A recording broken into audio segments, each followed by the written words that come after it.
কবিতা রচনা করে সে বিভিন্ন জায়গায় এরকম গেয়ে গেয়ে রাসূলের বিরুদ্ধে এরকম কলঙ্ক লেপন, তার চরিত্রে কলঙ্ক লেপনের চেষ্টা করেছিল।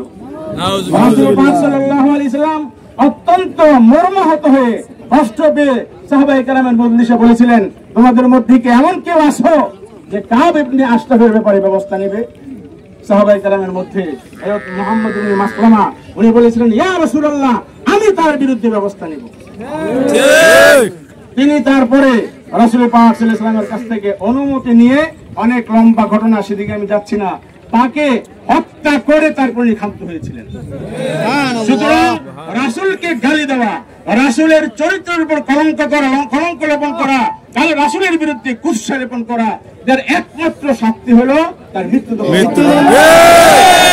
আপনারা জানেন রাসূল পাক সাল্লাল্লাহু আলাইহি ওয়াসাল্লাম যখন মক্কা বিজয়ে গেলেন, সমস্ত মক্কাবাসী যারা রাসূলকে কষ্ট দিয়েছিল, জ্বালাতন করেছিল, নানাভাবে নির্যাতন করেছিল, নিপীড়ন করেছিল, উনি সবাইকে ক্ষমা করে দিয়েছিলেন।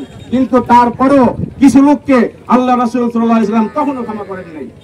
তার মধ্যে একজন ছিল আব্দুল্লাহ ইবনে খালাদ। তার নাম ছিল কি? আব্দুল্লাহ ইবনে খালাদ, যে রাসূলের বিরুদ্ধে কুৎসা গাইত। সে আল্লাহ রাসূলের মৃত্যুদণ্ড থেকে বাঁচার জন্য কাবা ঘরের গিরাফ পর্যন্ত ধরে আঁকড়ে ধরে আসিল। তারপর আল্লাহ রাসূল বলেছেন তাকে হত্যা করো।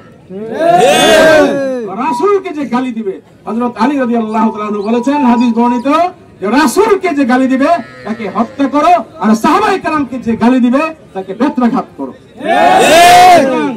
আমি ভারতের মোদী সরকারের কাছে আবারও জোরালো দাবি করতেছি, আপনি লক্ষ কোটি কোটি মুসলমানদের হৃদয়ে কলিজায় আপনি আঘাত দিয়েছেন, আপনি অনতি বিলম্বে রামগিরির ফাঁসি কার্যকর করতে হবে।